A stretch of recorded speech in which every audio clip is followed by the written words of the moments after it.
Bonjour à toutes et à tous, bienvenue, c'est Sens Public, votre rendez-vous de débat, chronique et reportage, 90 minutes et 2 thèmes seulement pour donner le temps à nos experts de donner du sens à l'actualité. Et voici le sommaire de ce 13 mai. Qui sera présent à Istanbul jeudi pour négocier un cessez-le-feu en Ukraine? Volodymyr Zelensky a déjà annoncé sa présence comme un défi à Vladimir Poutine. Le président russe osera-t-il laisser sa chaise vide au risque d'apparaître comme celui qui refuse la paix? Donald Trump peut-il devenir l'invité surprise de ce sommet? C'est peut-être le sort de la guerre qui se décidera en Turquie. On en débat dans une minute. Et puis dans la seconde partie de notre émission, retour sur les conclusions de la commission d'enquête parlementaire autour des violences dans le monde de la culture.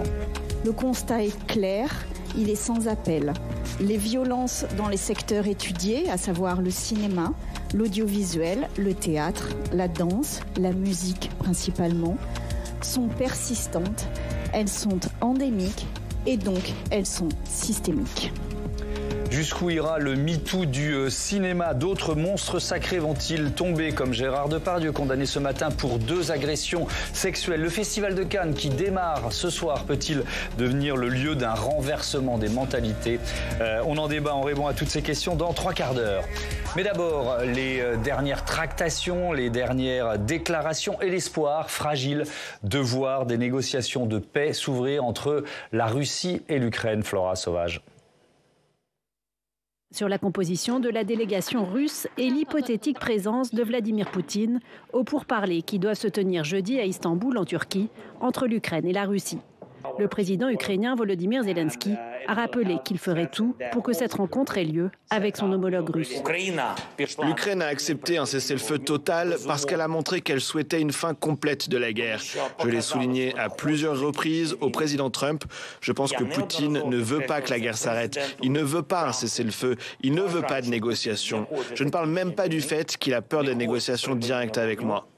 Réunis à Kiev le week-end dernier, les Européens ont affiché leur unité autour du président ukrainien Volodymyr Zelensky.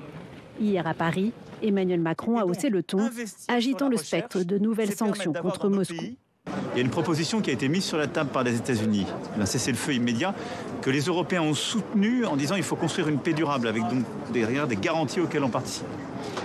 Au mois de mars à Jeddah, le président ukrainien a dit « Je suis d'accord pour un cessez-le-feu inconditionnel ». Et hier, le président ukrainien a dit « Je suis d'accord pour une rencontre à Istanbul ». Ça fait 2 fois qu'il fait des grandes concessions. Il faut maintenant être raisonnables tous. Soit la Russie, M. Poutine, est sérieuse et veut la paix, soit elle n'est pas sérieuse et nous devons sanctionner encore davantage. Mais Vladimir Poutine a ignoré l'ultimatum des alliés de Kiev en lançant près d'une centaine de drones sur l'Ukraine dans la nuit de dimanche à lundi. Pour le dirigeant russe, les pourparlers doivent porter sur les causes du conflit. Nous sommes déterminés à mener des négociations sérieuses avec l'Ukraine. Leur objectif est d'éliminer les causes profondes du conflit et d'établir une paix durable à long terme dans une perspective historique. Nous n'excluons pas que lors de ces négociations, il soit possible de convenir de nouvelles trêves, d'un nouveau cessez-le-feu. De son côté, le président américain Donald Trump, en déplacement au Moyen-Orient, a déclaré qu'il envisageait de se rendre en Turquie pour les négociations entre la Russie et l'Ukraine. De tels pourparlers seraient les premières discussions directes entre Kiev et Moscou depuis le début de l'invasion russe de l'Ukraine en février 2022. Poutine et Zelensky vont-ils se rencontrer? C'est la question fil rouge de notre débat avec Didier Marie. Bonsoir. Bonsoir. Bienvenue, vous êtes sénateur socialiste de Seine-Maritime, vice-président de la Commission des Affaires européennes et membre de la Commission des Affaires étrangères, de la Défense et des Forces armées. Nicole Lesotho, bonsoir et bienvenue. Vous êtes vice-présidente de l'Institut Jacques Delors et vous publiez Choisir l'avenir, 10 questions sur le monde qui vient. Des réponses. C'est drôle parce que déjà la dernière fois que vous êtes venu, j'avais le mauvais titre. Je vais sortir ma règle d'instituteur en colère. 10 réponses sur le monde qui vient, c'est aux éditions CNRS. Excusez-moi. Didier Loraz, bonsoir. Bonsoir. Bienvenue, vous êtes journaliste en charge de la géopolitique, de la défense et du terrorisme à l'agence France-Presse. Et Sophie Dravinel, éditorialiste politique. Thomas. Bonsoir et bienvenue. Alors il y a quand même un mot qui domine depuis quelques jours, c'est le mot espoir. Alors évidemment, il est fragile, il ne tient qu'à un fil, mais il existe quand même. Est-ce que, Didier Marie, la journée de jeudi, elle peut devenir historique? Est-ce qu'on peut avoir ce petit espoir en nous? On doit le souhaiter. En même temps, depuis le début de l'agression russe en Ukraine. À plusieurs moments, on a pu penser qu'on allait aboutir à une trêve et cette trêve n'est jamais venue. Moi, je suis assez dubitatif. Je crois qu'il faut d'abord comprendre quels sont les buts de guerre de M. Poutine, et il vient d'ailleurs expressément de le dire. C'est de pallier à l'influence occidentale à ses frontières, de repousser le plus loin possible les perspectives d'adhésion de pays à l'OTAN et de négocier en direct avec les États-Unis et pas avec les Européens et pas plus d'ailleurs avec l'Ukraine pour imposer ce qu'ils souhaitent. Pourquoi maintenant, Nicole Nisotto, pourquoi le président turc lance cette invitation ? Quel contexte explique ce qui semble être une accélération du calendrier ? Oui, il y a une accélération du calendrier dont il faut, je crois, se réjouir. Quelle que soit l'issue du jeudi, c'est quand même une bonne chose de faire autre chose que des opérations militaires. D'abord, il faut, je crois, rendre à l'Union européenne ce qui lui revient. Ce qui a déclenché cette dynamique en expert vertueux, c'est la proposition des Européens, vendredi dernier, d'une trêve de 30 jours, sinon sanctions. Et surtout, ce que les Européens ont réussi à faire, c'est à remettre Trump dans le jeu. Trump était parti en disant « ça ne m'intéresse plus, j'ai plus aucune idée, etc. » Et les Européens ont réussi à convaincre le président des États-Unis de soutenir cette proposition de trêve et de soutenir, si elle n'était pas acceptée, l'idée de sanctions supplémentaires. Donc ça, je crois que c'est le déclencheur. Les Européens ont pour une fois réussi quelque chose de positif. Et ensuite, il y a eu une espèce de surenchère de surenchère. Poutine proposant de se voir à Istanbul, Zelensky disant d'accord, viens, j'y serai jeudi. Trump disant moi peut-être aussi. Et donc, sauf les Européens qui, bien évidemment, là ne sont plus présents. Mais en tout cas, on est dans cette surenchère de surenchère. Et finalement, je crois que Vladimir Poutine s'est fait avoir à son propre piège. Il a trouvé plus malin que lui. Il croyait surprendre tout le monde parce que les Européens et Zelensky ne proposaient qu'une trêve de 30 jours. Lui, il propose une paix, des négociations de paix à Istanbul. Donc, il a cru surprendre et finalement, il a trouvé plus malin que lui. Et donc, toute la question maintenant, c'est effectivement, est-ce que Poutine va y aller ou pas? Alors, on y reviendra sur la réponse de Vladimir Poutine. Sur la Turquie. La Turquie joue un rôle diplomatique très important depuis le début de cette affaire, puisqu'elle est à la fois fournisseur d'armes aux Ukrainiens et en même temps très bonne amie de la Russie. Et donc le rôle de médiateur de la Turquie, il avait déjà eu lieu en 2022, et là Erdogan a profité de l'occasion pour se remettre dans le jeu. Et en attendant d'éventuels, pour parler de paix, dit Loras, il faut peut-être parler de la guerre qui continue. Est-ce qu'elle est toujours favorable à l'armée russe? On parle d'une progression lente mais continue. Voilà.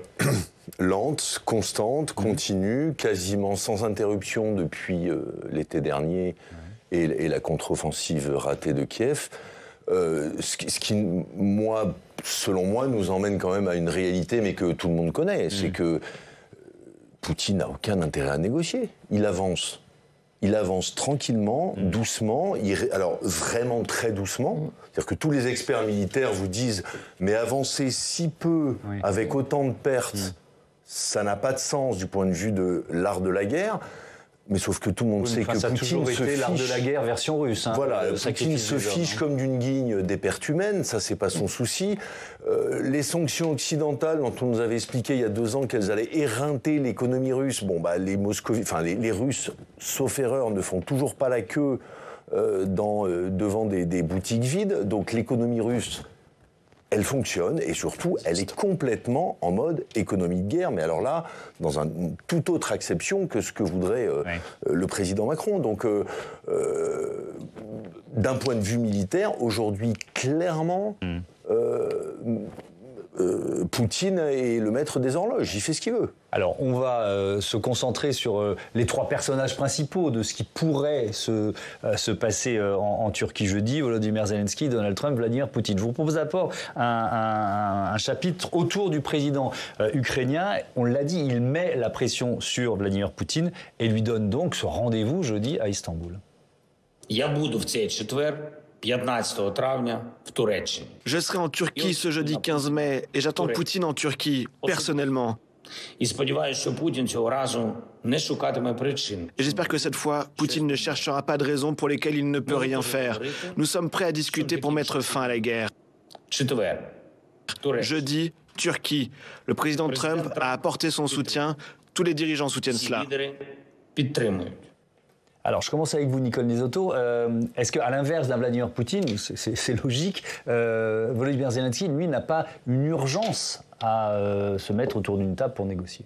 Oui, une urgence militaire, d'une certaine Il a une urgence militaire, mais en fait, je crois surtout politique. Quand on regarde tous les sondages qu'on peut avoir sur la population ukrainienne, 3 ans de guerre, ça suffit. Les gens en ont assez, les jeunes en ont assez. Beaucoup partent vite pour éviter d'être enrôlés dans l'armée. Donc il a été obligé d'annuler ou de reporter l'élection présidentielle. Donc il y a à la fois un problème de la démocratie ukrainienne, s'il n'y a plus d'élections, et puis il y a un problème du soutien de l'opinion publique à sa propre présidence. On sait qu'il a dans les autres membres de l'appareil politique ukrainien, il y a forcément des adversaires, notamment le maire de Kiev, qui aimerait bien peut-être prendre sa place. Donc il est obligé, pour des raisons politiques autant que militaires, je crois, en tout cas d'avancer.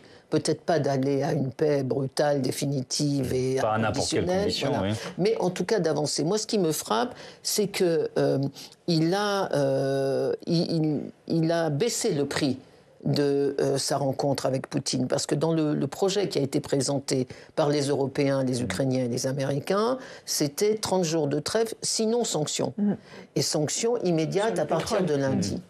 Et le président Zelensky a dit non, tout ça c'est beaucoup trop, c'est beaucoup trop radical. Lui, il est prêt à des négociations, même sans cessez-le-feu. Autrement dit, il s'est désolidarisé de la position des Européens, qui était de dire s'il n'y a pas de cessez-le-feu, il n'y a pas de négociation. Lui a dit non, moi je veux une négociation, quel qu'en soit le prix. Donc il a baissé le prix de sa discussion avec Poutine, et simplement, d'un autre côté, il a remonté les enchères en disant je veux le président russe lui-même et pas ça. Et accessoirement Donald Trump. Il met là aussi la pression sur Donald Trump. Oui, je crois qu'il ne s'attendait pas. Si Donald Trump vient, Vladimir Poutine. Bien sûr, mais je crois qu'il ne s'attendait pas à la proposition de Trump, qui a sorti cela de son chapeau en arrivant en Arabie Saoudite en disant après tout, pourquoi pas, moi si je peux être utile, j'y vais. Je ne suis pas si loin, je monte dans mon avion, j'y vais. Votre avis, Didier Marie, sur la stratégie de Volodymyr Zelensky, stratégie contrainte, c'est ce que je comprends?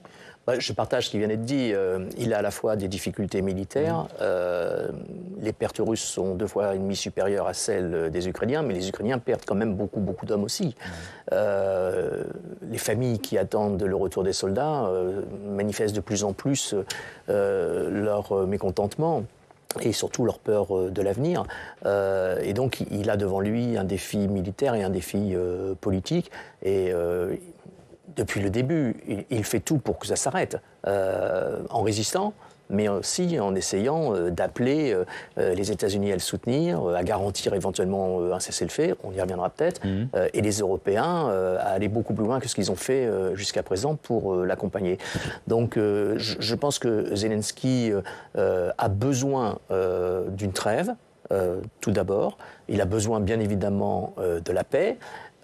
Il ne se fait pas tellement d'illusions sur, on l'a entendu, les objectifs de M. Poutine, qui lui cherche avant tout à gagner du temps pour continuer la pression militaire sur le terrain, puisqu'il est en situation positive, il faut le dire, et d'autre part, qui ne cherche pas simplement à négocier une trêve ou la paix avec l'Ukraine, mais plus largement un accord avec les États-Unis sur la reconfiguration de l'ordre de sécurité mondiale post-guerre froide. Et l'objectif de Poutine, c'est ça. Et l'Ukraine est otage de tout cela aujourd'hui. Oui.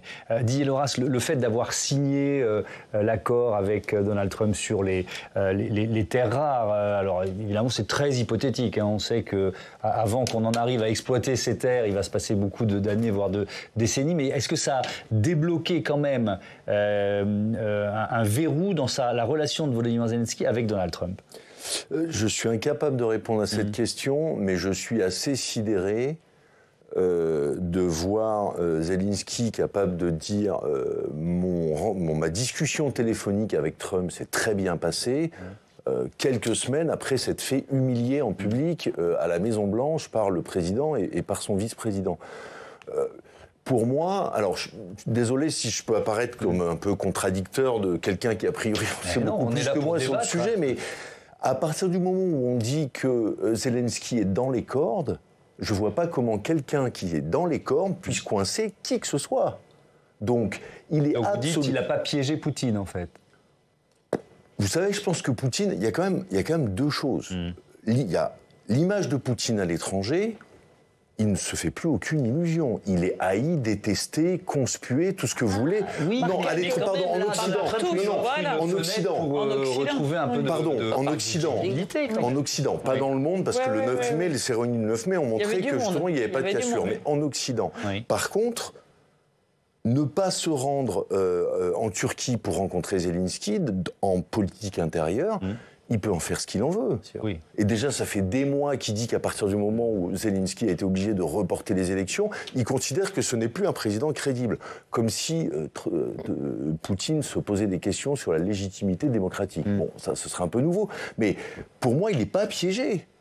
Et je ne crois pas du tout qu'il soit... Enfin, celui qui est dans les cordes, celui qui est embêté, celui qui ne sait pas comment parler avec l'un ou avec l'autre, effectivement, les deux clés de la paix, ou en tout cas de la fin de la guerre, c'est Poutine et Trump, et aucun des deux n'est maîtrisé ni maîtrisable par Zelensky. J'entends votre argument. On reparle de Donald Trump dans un instant, mais pour rester sur la question Vladimir Poutine, il y a quand même peut-être un sentiment, j'aimais l'hypothèse, mais d'une déstabilisation du président russe quand, après le voyage des 3 Européens rejoints par le Premier ministre polonais à Kiev, quand même, il convoque les journalistes, il est 2h du matin, on est en pleine nuit de samedi à dimanche pour dire ceci. Je le répète, la Russie est prête à négocier sans conditions préalables. Actuellement, des combats sont en cours. La guerre continue. Et nous proposons de reprendre les négociations qui ont été interrompues, et pas par nous. Quel mal y aurait-il à ça? Ceux qui aspirent réellement à la paix ne peuvent que soutenir ça. Alors, ce qui m'intéresse là, c'est la forme. Effectivement, peut-être que je me trompe complètement, mais ce sentiment de précipitation des notes manuscrites, la conférence de presse en pleine nuit, votre avis? Je pense que depuis l'arrivée de Trump aux responsabilités, Poutine a considéré qu'il avait là quelqu'un qui l'écoutait, qui l'entendait et qui pouvait l'aider.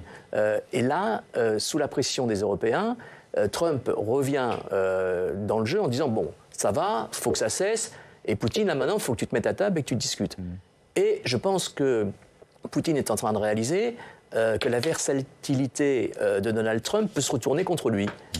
Et donc il reprend une sorte d'initiative via cette conférence de presse. Et je pense qu'il est aujourd'hui embêté sur la position qu'il doit prendre vis-à-vis de ce rendez-vous en Turquie. Il n'a évidemment pas envie d'y aller parce qu'il récuse d'abord Zelensky. Il n'a pas envie d'y aller parce qu'il ne veut pas la paix, mais il se dit que s'il n'y va pas, Trump va changer d'avis et Trump peut de nouveau soutenir l'Ukraine. Avec un petit bémol tout de même, c'est que M. Trump dit, lui, qu'il peut aussi se défaire complètement de cette histoire et abandonner. Oui, ça ne va pas assez vite, donc finalement, je laisse tomber. Restons encore un instant sur le cas Vladimir Poutine, Nicole Nesotto. Alors, encore une fois, cette conférence de presse, c'est inhabituel, c'est révélateur, oui, non? Non, je crois pas. Non, pas tant que ça. Je crois que non. Le président de la Grande Russie travaille 24 heures sur 24. Et donc, il convoque les journalistes en pleine nuit et ils sont tous là dans la salle. Il a compris quand même que quelque chose venait de se passer du côté de Trump. Donc il faut qu'il montre de la bonne volonté. Et sa bonne volonté, c'est de proposer non pas une trêve de 30 jours, mais une paix. Et tout de suite des discussions à Istanbul. Donc moi je trouve qu'il a bien repris la balle au bond.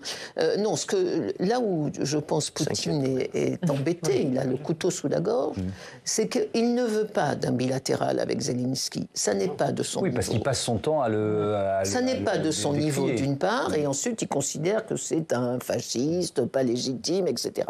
Donc ce qu'il ne veut pas, c'est rencontrer Zelensky. Mais en revanche, rencontrer Trump, c'est pour lui une occasion exceptionnelle. Donc là où il est embêté, c'est comment faire pour aller en Turquie en rencontrant Trump sans rencontrer Zelensky. Ça paraît impossible. La possibilité, c'est qu'il y a plusieurs villes en Turquie. Et moi, je pense qu'il n'est pas exclu que de l'Arabie Saoudite, des diplomates bien chevronnés s'arrangent pour peut-être que Trump fasse un petit saut à Ankara, par exemple, pour rencontrer Poutine, et pendant que des négociations auraient lieu. Alors, j'invente. Non, mais c'est très intéressant parce que on est au cœur des hypothèses sur ce qui peut se passer jeudi en Turquie. Je vous propose d'écouter quand même le président américain. Vous y faisiez référence tout à l'heure, Nicole Nisotto. Il laisse planer le doute sur sa venue en Turquie. Je pense que la réunion de jeudi en Turquie entre la Russie et l'Ukraine pourrait donner de bons résultats. Je crois que les deux dirigeants seront présents. J'envisage de m'y rendre par avion. Je ne sais pas où je serai jeudi. J'ai tellement de réunions, mais j'ai pensé à prendre l'avion pour aller là-bas. Il y a une possibilité, je suppose, si je pense que des choses peuvent se produire. Mais nous devons y arriver. Nous devons sauver 5000 vies par semaine. 5000 vies, c'est tellement plus que ça, c'est pire que ça. Bon, la sémantique de Donald Trump ne lasse pas de nous étonner, mais bref, il est président américain et on vient d'apprendre il y a vraiment 2-3 minutes, grâce à nos confrères de l'agence France Presse, que Donald Trump annonce que c'est Rubio qui va participer, donc son secrétaire d'État, qui est donc ministre des Affaires étrangères, on va simplifier, qui va participer aux négociations sur l'Ukraine en Turquie. Ça peut encore évoluer, évidemment, Didier Loras, mais c'est quand même un signe. C'est un mauvais signe. Oui. Parce que de la même façon que Nicole vient de dire, déjà Zelensky, il est trop petit pour Poutine, mais Poutine ne va pas se déplacer pour un secrétaire d'État, pour un ministre. Et il a donc déjà... évidemment, j'ai pour le coup tout à fait d'accord avec ce que tu disais. Si on n'a même pas un de deux villes, on pourrait imaginer 2 hôtels 5 étoiles à 3 km l'un de l'autre. C'est pas tellement compliqué. C'était possible que les 3 soient dans la même ville et que Trump soit une espèce d'interface comme ça. Et alors là, en plus, lui, il est ravi, il en sort les bras en l'air, j'ai sauvé le monde, j'ai sauvé l'Europe et tout va bien. Là, s'il envoie Rubio, pour moi, c'est probablement le signe que Poutine n'ira pas, d'autant que depuis 24-48 heures, il y a quand même des hauts responsables russes à Moscou qui n'arrêtent pas de déclarer qu'il n'ira pas. Alors, il n'y a pas de déclaration officielle du Kremlin et de Vladimir Poutine, mais il y a d'autres officiels. Il y a un très haut diplomate et il y a le vice-président de la Douma. Comme des gens dans ce régime-là, ils ne prennent pas la parole à la légère. S'ils disent que la proposition de rencontre est complètement ridicule, c'est qu'ils savent qu'ils ont l'autorisation de le dire. Donc pour moi, Poutine n'y va pas. Didier Marie, est-ce que effectivement, alors on verra, on sera peut-être démenti dans les heures qui viennent, mais avec cette déclaration, Donald Trump vient de finalement donner à Vladimir Poutine la possibilité d'échapper au rendez-vous lancé par Volodymyr Zelensky? Pas nécessairement. Pas nécessairement. Pas nécessairement. Je pense que Poutine n'a pas envie d'y aller, c'est clair. Et on l'a dit les uns et les autres, il ne veut pas se retrouver en tête-à-tête avec Zelensky. Mais je pense que Trump a regardé aussi la télévision le 9 mai. Et sur la place rouge, l'invité d'honneur, c'était Xi Jinping. Et la reconstitution ou la poursuite de l'existence de cet axe russo-chinois a de quoi l'inquiéter. Je ne sais pas s'il s'en inquiète, mais je pense qu'il a de quoi l'inquiéter. Et c'est peut-être aussi un signal à Poutine de dire bon, je veux que tu rencontres Zelensky, si c'est nécessaire, je ferai ce qu'il faut, mais je veux que tu le rencontres parce que je veux que tu rentres effectivement dans une négociation. Et je pense que le signal qui est envoyé à Poutine ne devrait pas nécessairement le rassurer lui aussi. Alors, on a encore beaucoup de thèmes à aborder et passionnants. D'abord, les menaces de sanctions européennes. On va évidemment y consacrer un chapitre. On va s'intéresser aussi à la figure et au rôle d'Emmanuel Macron depuis des semaines et des mois pour tenter de trouver des solutions. Mais restons encore un instant sur Donald Trump. Je commence avec vous, Didier Loras. En fait, depuis que je vous écoute, là, depuis une vingtaine de minutes, on en revient toujours au président américain. Donc ça veut dire quoi? C'est tout simplement lui qui a la clé aujourd'hui. En quelque sorte, oui. Alors après, le problème, c'est que celui qui a la clé, on ne sait pas où il va. Oui, il est tellement imprévisible. Et parfois, il prend à droite, parfois, il prend à gauche, et parfois, il s'arrête là, il s'assoit et il discute avec ses copains. Donc, il y a quelques jours, j'ai plus les citations exactes, mais en gros, il avait menacé, si Poutine ne finissait pas par faire un geste, d'aider l'Ukraine comme jamais personne ne l'avait aidé. Alors ça, c'est pareil, ça, on est quand même dans la logorée habituelle de Trump. pour le coup, c'est clair que s'ils décident d'un seul coup de reprendre massivement, voire d'augmenter l'aide américaine aux Ukrainiens, ça ne peut pas laisser Poutine indifférent. Et si en même temps, il appelle Zelensky en lui disant « Écoute, t'es gentil, on n'en peut plus, donc ta Crimée et tes 3 provinces du Donbass, tu vas les laisser à Vladimir, on n'en parle plus.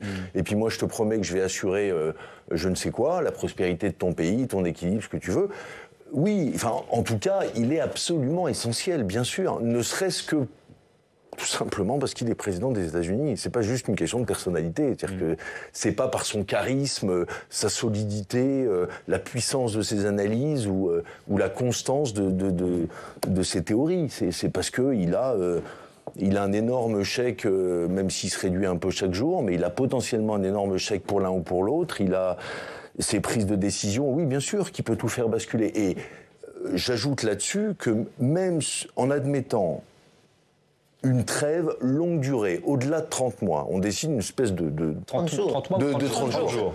30 jours. 30 mois serait bien. On arrête, serait la paix. On arrête de se battre.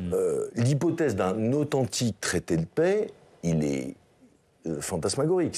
On est très très loin de ça. On n'est plus sur une espèce de scénario à la Corée du Sud, Corée du Nord.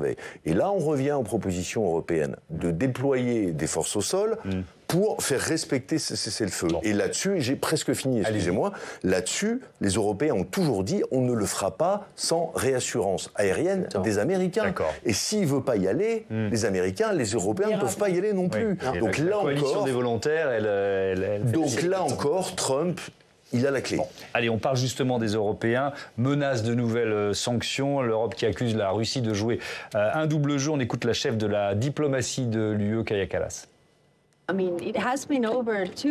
Cela fait plus de 2 mois que l'Ukraine a accepté un cessez-le-feu inconditionnel. La Russie, elle, joue double jeu. La Russie est clairement en train de jouer, d'essayer de gagner du temps, en espérant que le temps sera de son côté. Nous n'avons vu aucun effort, aucun signe positif de leur côté.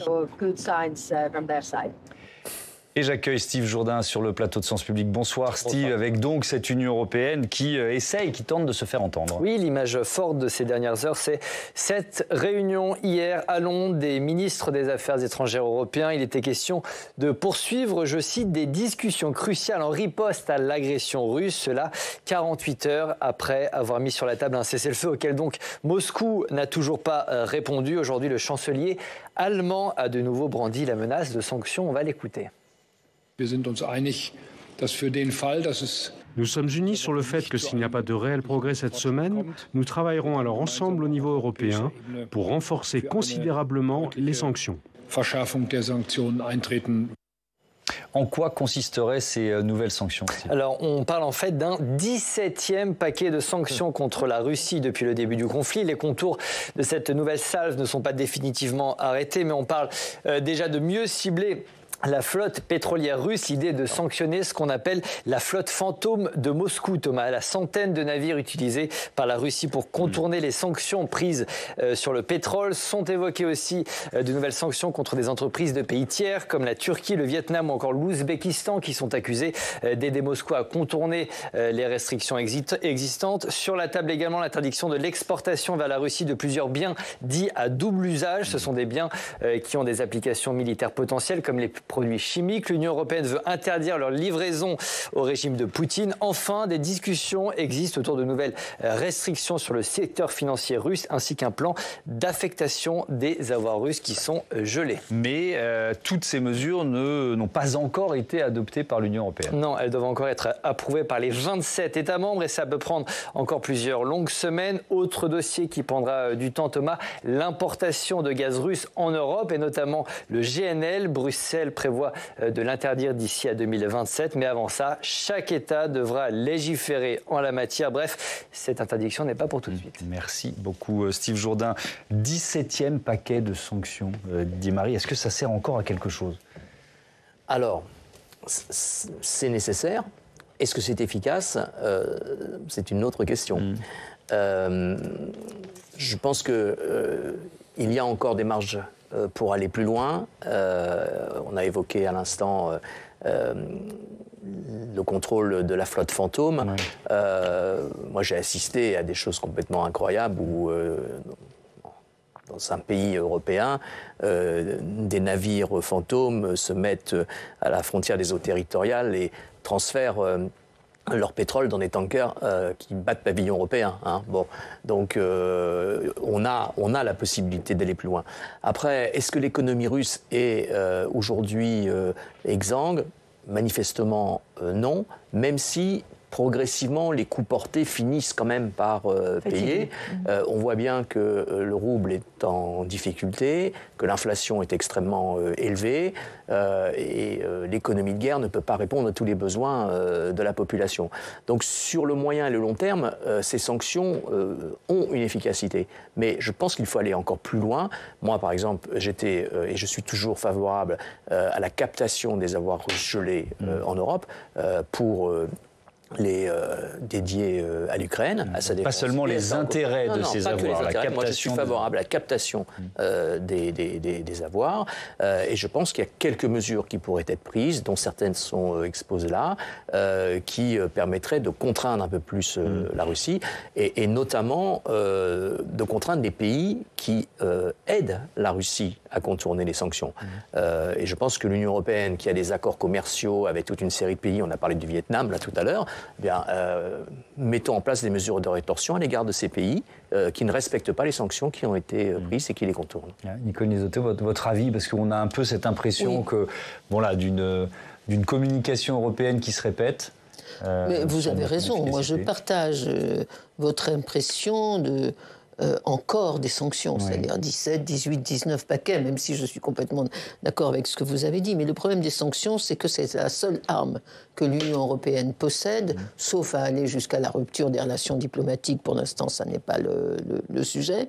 Mais c'est une arme qui est très disproportionnée par rapport aux armes militaires qui sont réelles de la part de Moscou. Et donc, il y a trois sujets, je crois, sur les sanctions. Premièrement, la riposte est trop graduée. On a commencé tout petit et à chaque fois que Poutine fait quelque chose qu'on considère comme négatif, on augmente un tout petit peu la dose, mais tellement peu que ça en devient ridicule. Moi, au lieu d'avoir 17 paquets de sanctions, on aurait dû en avoir 3, 4 ou 5 maximum et on devrait être aujourd'hui au maximum. Donc, je vais vous laisser prendre les 3 points, mais avec là-dessus en plus une question de communication en direction des peuples européens. Absolument, parce qu'on a dit au début, oh là là, vous allez voir ce que vous allez voir, des sanctions. Et puis en fait, on en est au 17e paquet. Et donc on a un peu l'impression, c'est un peu une démonstration d'impuissance européenne en ayant cette logique-là. Bref. Mais en même temps, il y a une logique, effectivement. On ne peut pas rompre absolument tout le commerce avec un grand pays comme la Russie le lendemain même de la décision. Et ça, c'est le premier problème. Le deuxième problème, c'est que ce sont des sanctions occidentales et que les Européens et les Occidentaux doivent arrêter de penser qu'ils sont le centre du monde. L'économie mondiale aujourd'hui, c'est en grande partie, en tout cas à égalité avec les pays du G7, les pays du Sud, les BRIC. C'est à chacun, le G7 et les BRIC, on est à peu près à 30% chacun du PIB mondial. Donc les Russes ont toutes les possibilités pour contourner les sanctions européennes et se fournir ailleurs, se fournir au Vietnam, en Corée du Nord, en Iran, en Inde, pourquoi pas, l'Inde est un pays parfaitement pragmatique. Et donc moi je ne suis pas d'accord sur le fait qu'il faudrait sanctionner le Vietnam, parce que le Vietnam n'a pas signé les sanctions occidentales, et donc le Vietnam... Quand le Vietnam exporte le pétrole, ou l'Inde ou d'autres pays russes, là, on est sur le contournement de la sanction. Qu'ils commercent avec la Russie, ça ne pose pas de problème, ils ont le droit de commercer avec qui ils veulent. Mais quand ils contournent les sanctions, ils aident la Russie à contourner les sanctions, la situation n'est pas la même. Et dans ces conditions, on peut quand même réfléchir à voir ce qu'on peut faire avec eux. Oui, je pense qu'on aurait pu, nous aussi, être beaucoup plus stricts sur nos sanctions énergétiques. Les 200 milliards d'euros ou de dollars de gaz naturel liquéfié acheté à la Russie par les Européens, c'est un montant supérieur à l'aide qu'on a accordée à l'Ukraine. Donc, effectivement... Il faut balayer d'abord devant sa porte. Hein.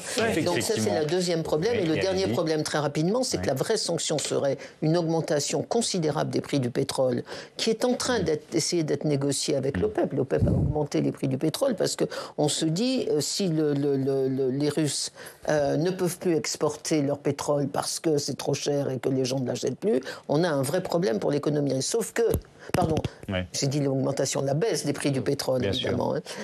Sauf que la baisse des prix du pétrole, ça défavorise aussi les Américains, qui sont le premier exportateur mondial de pétrole. Donc cette arme majeure qui serait faire baisser au maximum les prix du pétrole en demandant aux Saoudiens de le faire, et qui pourrait effectivement faire beaucoup de mal à l'économie russe, on ne peut pas la prendre, cette sanction-là, parce que ça pénaliserait aussi les États-Unis. Donc les sanctions, quand on ne peut pas faire la guerre et quand on ne veut pas faire la guerre, ce qui est une bonne décision de la part des Européens, c'est tout ce qu'on a, mais il ne faut pas se faire d'illusions sur leur efficacité. Et on n'a pas parlé des armes. Livrer plus d'armes, l'Europe n'en est pas capable aujourd'hui pour compenser le déficit des armes américaines, Didier Loras ? Non, certainement pas. Pas en volume. Quand on regarde, alors je ne vais pas sortir des chiffres là à l'antenne parce que je ne les ai pas devant les yeux et je ne vais pas écrire de bêtises, mais quand on regarde, même aujourd'hui, c'est-à-dire 2 ans après le début du coup de pression du ministre des Armées, Sébastien Lecornu, et du président Macron pour demander aux industriels de guerre français d'augmenter les cadences, quand on regarde les capacités de production annuelles de tout ce qui va du petit drone jusqu'au missile longue portée, entre la capacité de production française ou européenne et le taux de consommation quotidien par l'armée ukrainienne, non, bien sûr que non, ils ne feront pas la différence, en aucun cas. Et c'est bien pour ça qu'on en revient, quand on se posait la question, est-ce que tout finalement n'est pas entre les mains du président américain ? Mais si, parce que les Européens ne peuvent pas prendre la main, ni industriellement, ni financièrement, ni diplomatiquement. Surtout, c'est pas possible, ça marchera pas. Bon, on voit que l'effet réel du soutien de l'Europe à l'Ukraine est quand même fragile, on va dire ça, Sophie. Mais alors, ce qu'on entend bien, en revanche, on va faire un peu de politique française, c'est la canonnade du Rassemblement national contre Emmanuel Macron, accusé d'être un va-t-en-guerre. Absolument, Thomas. Et à quel moment ? Au moment où ce mardi soir, ce soir, Emmanuel Macron s'adresse aux Français en prime time pour essayer de reprendre un peu la main sur la politique nationale, pour évidemment aussi mettre son environnement politique centriste en ordre de marche pour la présidentielle. Et donc Marine Le Pen est montée au créneau, sa principale adversaire. Je n'arrive pas à déterminer, a-t-elle dit, si vraiment Emmanuel Macron veut œuvrer à la paix. J'ai plutôt le sentiment, depuis déjà un certain nombre de mois, qu'il prépare la guerre. C'est ce qu'elle a dénoncé dimanche. La patronne du RN était à Rome, invitée par le vice-premier ministre italien Matteo Salvini, un camarade de combat qui partage, a-t-elle dit, la plupart de ses convictions.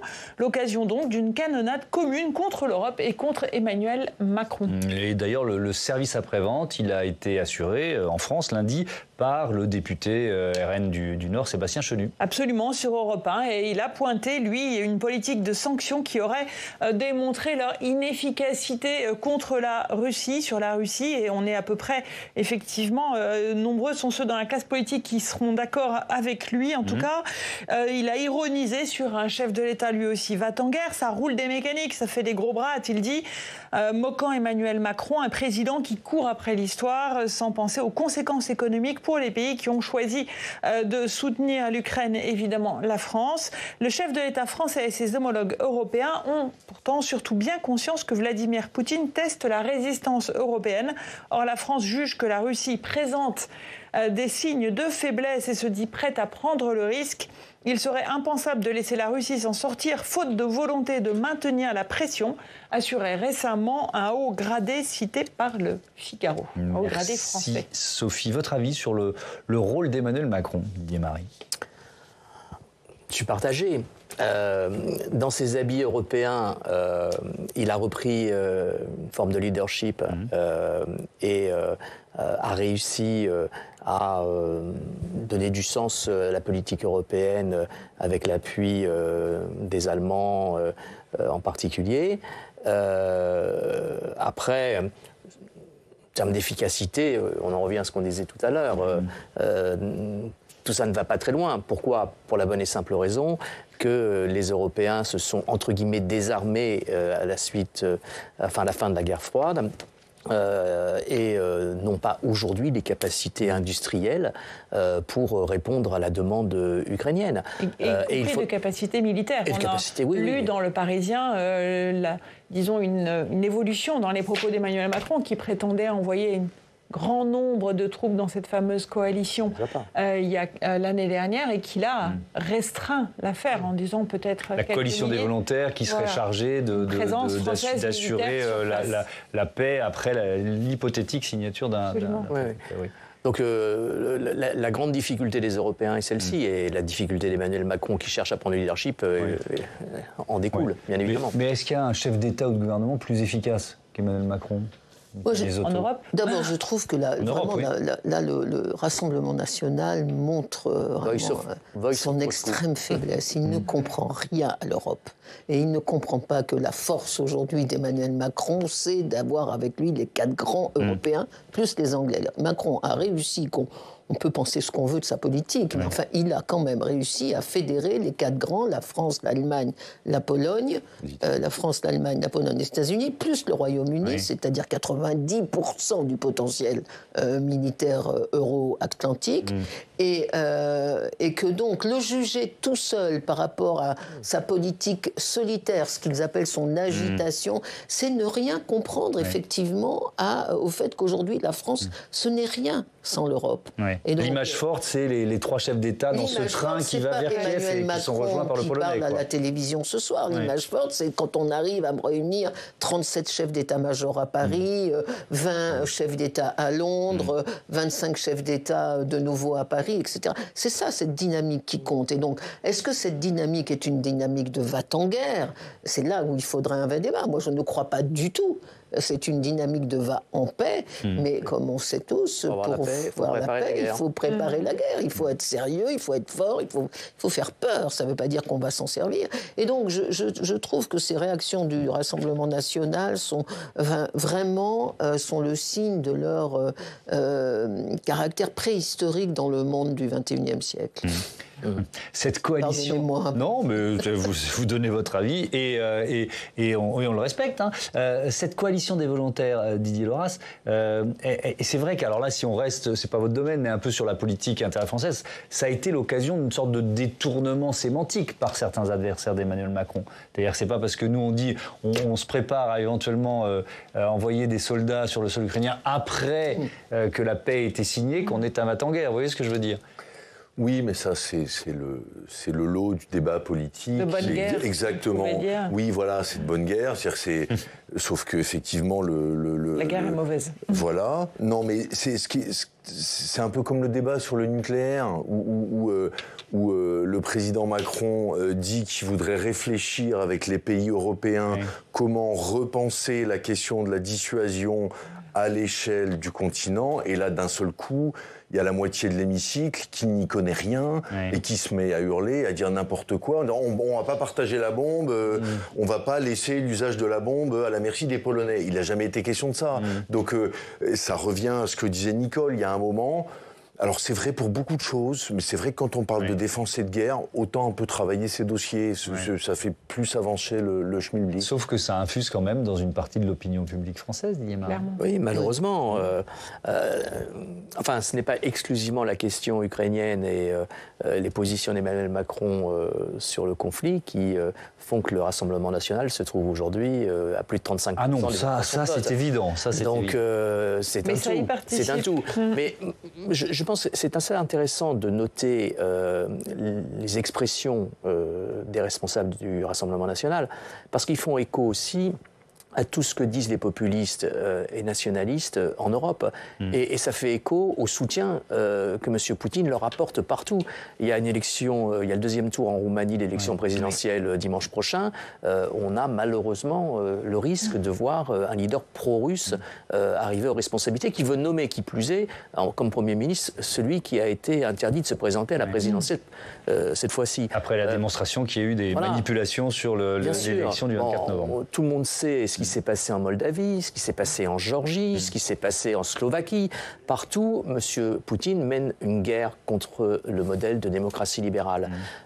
Et il y a des forces politiques en France qui relaient ses propos, qui relaient ce qu'il défend. Et le Rassemblement national est la première force politique à relayer tout cela. Et on peut rappeler à cet égard, pour rajouter un exemple, que la Russie a lourdement défendu Marine Le Pen quand elle a été condamnée à l'inéligibilité. On a vu le Kremlin faire des sorties sur la démocratie européenne et notamment française gangrénée. Encore un mot là-dessus, et puis on aura un dernier chapitre quand même. S'il y a un rendez-vous diplomatique, il faudrait bien savoir comment il se prépare, ce rendez-vous de jeudi en Turquie. Vous vouliez intervenir, Nicolas? Oui, juste un point pour compliquer un tout petit peu le tableau. On aime bien la complexité ici, allez-y. Il est juste de critiquer les ingérences de Poutine dans nos processus électoraux, mais en fait, je trouve qu'on critique pas beaucoup, et on devrait le faire encore plus, les ingérences du vice-président des États-Unis, J.D. Vance, d'un certain nombre d'amis de Donald Trump, Steve Bannon, qui soutiennent l'AfD extrême droite en Allemagne, qui soutiennent l'extrême droite en Grande-Bretagne.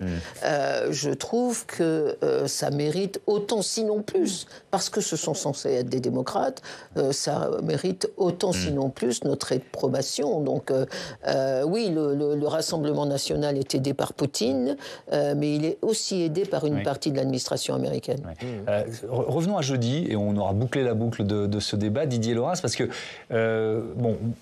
aux dernières nouvelles, on n'est pas sûr qu'il y aura une rencontre entre Volodymyr Zelensky et Vladimir Poutine, et que Donald Trump se rendra à Istanbul ou en Turquie. Mais ça se prépare, un rendez-vous comme celui-là. Est-ce qu'il y a des émissaires russes et ukrainiens qui se parlent ou absolument pas? Aujourd'hui, ça vous étonnerait? Oui, je serais surpris. Alors, ça a fait partie des arguments de Poutine, de dire ça sert à rien de se parler maintenant. Effectivement, ce genre de réunion, c'est d'abord on enferme des diplomates des deux camps, et puis ils commencent à préparer des choses, et puis ils arrivent à un espèce de premier socle de ça on en parle, ça on n'en parle pas, ça on en parle d'abord, et puis il y a un ordre du jour qui est extrêmement précis, puis, et quand les chefs d'État arrivent... Ça a déjà été négocié. Voilà, d'une certaine façon ça a déjà été négocié, et puis après arrivent les détails et puis l'interaction. Là, j'ai du mal à imaginer qu'ils se parlent de cette question-là sans que ça ait fuité et qu'il y ait un des deux camps qui décide que c'est une bonne idée d'en parler. Maintenant que les services de renseignement se parlent, que éventuellement les états-majors se parlent dans certaines situations ou autres, mais non, là franchement, je pense pas du tout. Et c'est pour ça que aussi que cette réunion de jeudi est d'autant plus fragile. C'est que d'un point de vue purement de la façon dont se passe la diplomatie moderne, c'est presque prématuré. On ne peut pas imaginer, même s'ils se rencontrent, que jeudi soir, on ait un résultat. Ça n'a pas de sens. Allez, un dernier mot là-dessus. Nicole Lesotho, et on conclut le débat. Mais on a quand même 3 ans derrière nous de tentatives, de négociations, d'idées des uns, des autres, etc. On a un accord, entre guillemets, qui avait été accepté par Trump au détriment de l'Ukraine, sur la reconnaissance de la Crimée, sur la reconnaissance des territoires occupés par la Russie. Donc il y a tout un passif derrière.